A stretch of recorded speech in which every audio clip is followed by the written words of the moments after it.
There's always a lot of debates about Fab, whether or not he has a classic album, whether or not he got, enough hits, et cetera, et cetera, et cetera. Fab, I think his career has spoken for itself. He's definitely one of the best lyricists of the last 20 years. This to me is probably his best project, From Nothing to Something. He signed a Def Jam. This was him hooking up with Hove.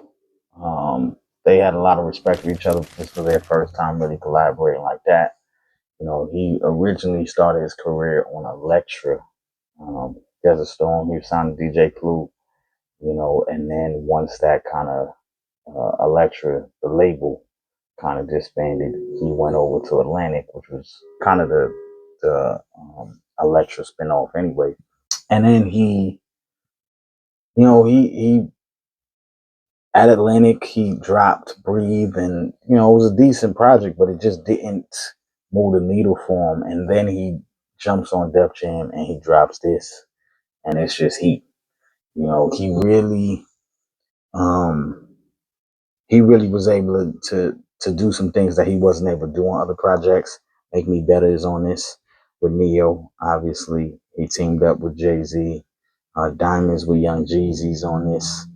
Him and Lil Mo collaborate with each other once again on this project. Lloyd, there's a bunch of other people on this project.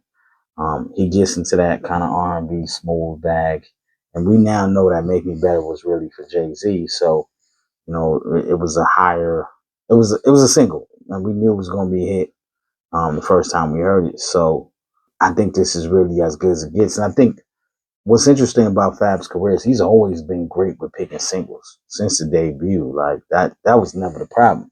It was always about putting together an album that, once you get past the singles, was still like great all around. And he didn't really have a problem making songs for ladies. Him and Mike Shorey had done that. Him and Ashanti or Tamia had done that, right? Like, so he had done that over the course of his career. But I think this had some of his biggest records, but then also some of his biggest collaborations, and the timing was just right.